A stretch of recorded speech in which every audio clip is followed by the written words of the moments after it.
Hey, what's up guys? It's your boy Squeezy Bit, and I'm gonna help you guys stay at home and save the world. Yeah, I just got it, I just got it, yeah, I just got it, word. Just kidding. Yeah, it's your boy Squeezy Bits, and we're gonna go ahead and talk about El Camino. Right off the bat, if you've never watched the regular season of Breaking Bad, yeah, go ahead and watch those before you watch this. Because this is gonna be 1-2 hour long spoiler. If you don't mind, go ahead and continue watching this video. This is gonna be filled with, I guess, some spoilers as well. So, here we go with the jittery video.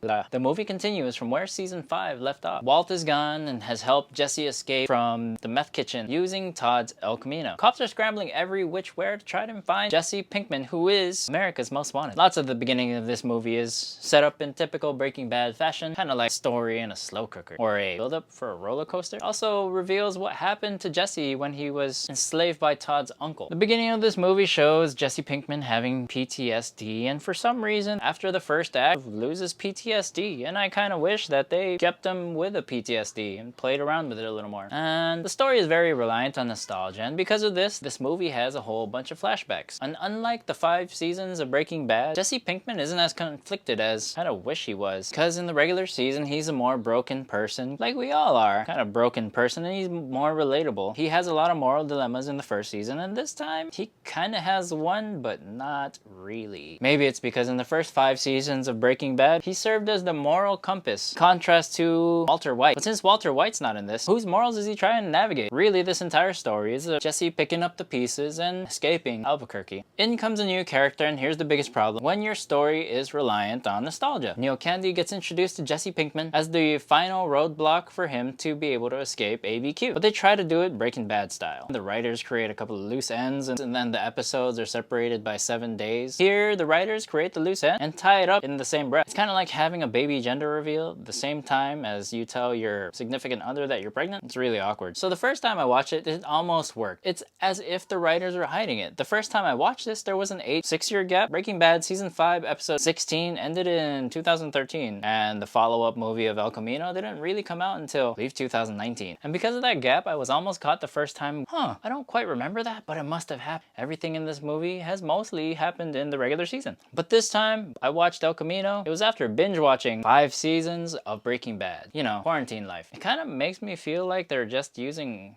spare story to create this movie. You know, as if they went with a mantra, you gotta kill your darlings, but instead they just hid the darling and brought it out again as a pimple-faced teenager. It's really awkward how they tried to tie in the antagonist with one of those "you remember me?" then throw in a flashback. Like I said earlier, this movie relies a lot on nostalgia. It brings back a lot of beloved characters from the 5 seasons of Breaking Bad. Skinny Pete, Badger, Old Joe from the junkyard, Ed, the vacuum cleaner repair guy, and Todd. And tied into the story, they add flashbacks from Jane, Mike, and even Walt, where it shows kind of a softer side of each one of those characters. Nostalgia is a double-edged sword. Although this movie's reliance on nostalgia kind of cheapens the experience for me, even after all my complaining, I still enjoyed this movie. I mean, a couple of videos ago, I showed you guys how to certify a microwavable burrito. The truth is, this is the same writer that developed the story and characters in the Breaking Bad universe. And this movie is fan service, a goodbye letter from a favorite uncle, friend, or a cousin. And overall, I enjoyed this movie just to get one last glimpse of some of my favorite characters from my favorite TV show. The nostalgia works because we just want to see what happens to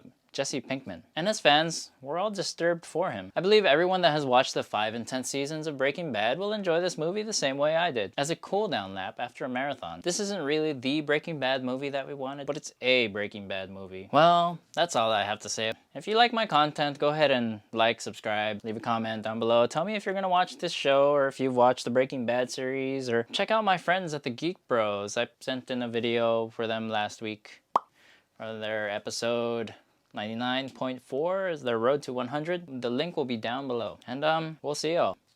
So, deuces, deuces, deuces, deuces.